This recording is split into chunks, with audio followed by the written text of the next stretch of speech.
तो गण भी ना करें।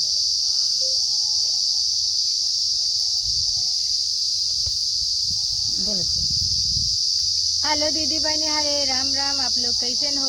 उम्मीद करते हैं हमारे सभी दीदी बहनें अच्छी होंगी और स्वस्थ होंगी, मस्त होंगी। तो आज तीनों बहनों लेकर आए हैं बहुत ही सुंदर, धमाकेदार, झक्कास, मस्त गीत लेकर आए हैं। सोहर गीत लेकर आए हैं। तो नमस्ते प्रणाम दोस्तों, आप लोग कैसे हो? तो शोभा देहाती ब्लॉग लेकर आई हैं एक जबरदस्त सोहर गीत और दर्द भरा सोहर गीत है। आप लोग सुने, अपना प्यार दुलार आशीर्वाद दें। चंदन केरी पिढ़ैया आंगन बीच राखऊ, आंगन बीच राखऊ, सखिया तेई चढ़ी बैठे भगवान, ओ सखिया तेई चढ़ी बैठे भगवान, रोवत निकली तिरिया, रोवत निकरी तिरियावा, भगवान से आरज कर, भगवान से आरज करइयो, रोवत निकली तिरियावा, भगवान से आरज कर, भगवान से आरज करइयो, भगवान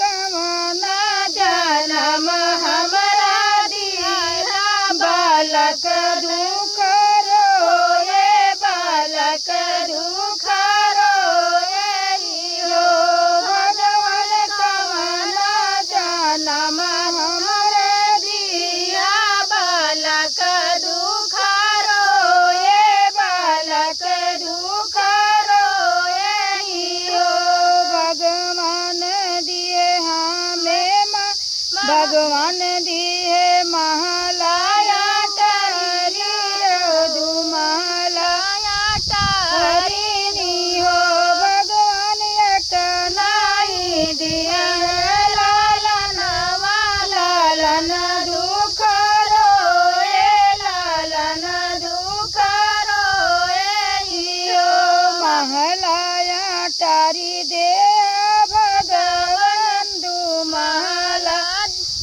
टारी दे हो, भगवान एक नाई दे, लालन लालन दुख रोए, लालन दुख रोए हो, रोवत रोवत तिरियावा, तो गोड़वा ना छोड़ई, तो गोड़वा ना छोड़ई हो, प्रभु जब तक ना दे बालकवा, गोड़वा नाई छोड़ई, गोड़वा नाई छोड़ई हो, प्रभु जब तक ना दे बालकवा, गोड़वा नाई छोड़ई, तो गोड़वा नाई छोड़ई हो, प्रभु जब तक ना दे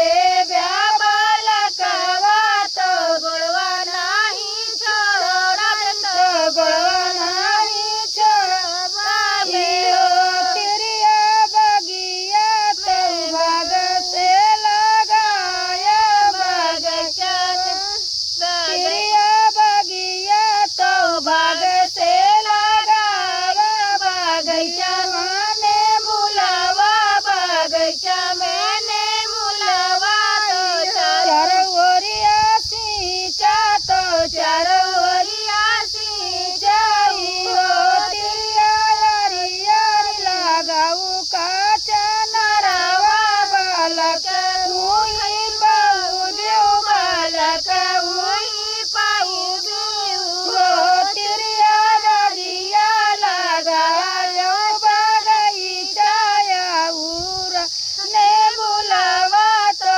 आऊरा ने बुलावाई हो, तिरिया यारी यारी लगाऊ काचा नरवा, बालक हुई पाऊ देव, बालक हुई